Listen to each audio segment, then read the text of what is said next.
வேதா பயங்கரமா ஃபீல் பண்ணிட்டு இருக்காங்க. அப்ப விக்ரம் சொல்றாரு, "நீ எதுக்காக ஃபீல் பண்ணிட்டு இருக்க?" அப்படின்னு சொல்லிட்டு. "தன்வி எப்பவுமே நம்ம கூட தான் இருப்பா. தன்விக்கு நாம தான் இருக்கோம்." அப்படின்னு சொல்லிட்டு இருக்காரு. "இல்லங்க, என்னோட கவலையே தன்விய பத்தி தான்." அப்படின்னு சொல்லிட்டு வேதா சொல்றாங்க. "என்ன சொல்ற?" "ஆமாங்க. இதுக்கு முன்னாடி நம்ம 2 பேரும் சேர்ந்து ஒரு தாஜ்மஹால் பண்ணி குடுத்தோம். அந்த தாஜ்மஹால எடுத்துட்டு போயிட்டு மிர்னாலினி செஞ்சு குடுத்த தாஜ்மஹால தான் தன்வி வீட்டுக்கு எடுத்துட்டு வந்தா. அது மட்டும் இல்ல, இனிமே என்ன பண்ண போறான்னு எனக்கு தெரியல." அப்படின்னு சொல்லிட்டு பயங்கரமா ஃபீல் பண்ணிக்கிட்டு இருக்காங்க.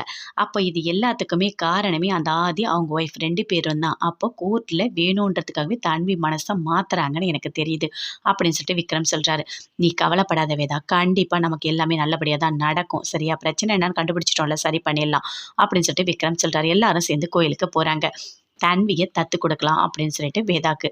எல்லாருமே அங்க இருக்காங்க. சந்தோஷமா பேசிட்டு இருக்காங்க. அப்ப ஐயர் சொல்றாரு, "இங்க பாருங்க, குழந்தையோட அம்மா, அப்பா இருக்கணும். தத்து குடுக்குறவங்களும் இருக்கணும். தத்து வாங்குறவங்க 2 பேருமே இங்க இருக்கணும்."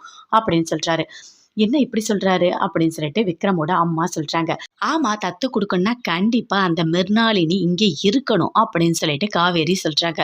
அவலாம் இங்க வரவே மாட்டா." அப்படின்னு சொல்லிட்டு கஜா சொல்றாங்க. அப்ப ஐயர் கேட்கிறாரு, "எங்க இருக்காங்களா?" அப்படின்னு சொல்லிட்டு. "இல்ல, குழந்தையோட அம்மா இறந்துட்டாங்க." அப்படின்னு சொல்லிட்டு கஜா சொல்றாங்க. அத கேட்டோனே எல்லாருமே அப்படியே அமைதியா இருக்காங்க. அப்ப கரெக்ட்டா அங்க மிர்னாலினி வராங்க. ஆதி 2 பேருமே வராங்க. வந்தவுனே பார்த்தோனே பயங்கரமா ஷாக் ஆகுறாங்க கஜா. "இவங்க எங்க இங்க வந்திருக்காங்க?" அப்படின்னு சொல்லிட்டு. "என்ன இவ்வளோ லேட்டா நீங்க வந்திருக்கீங்க?" அப்படின்னு சொல்லிட்டு விக்ரம் சொல்றாரு. "என்னடா பேசிட்டு இருக்க?" அப்படின்னு சொல்லிட்டு விக்ரம் அவங்க அம்மா திட்டுறாங்க.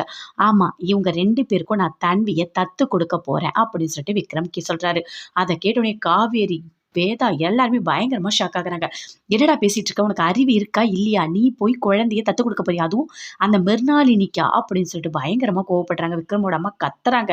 "உனக்கு என்ன பைத்தியம் கீத்தியம் புடிச்சிருச்சா?" அப்படின்னு சொல்லிட்டு. "எனக்கு அதெல்லாம் பிடிக்கலம்மா. நான் காரணத்தோட தான் எல்லாமே செய்றேன்." அப்படின்னு விக்ரம் சொல்றாரு. வேதா பார்க்கறாங்க அப்படியே.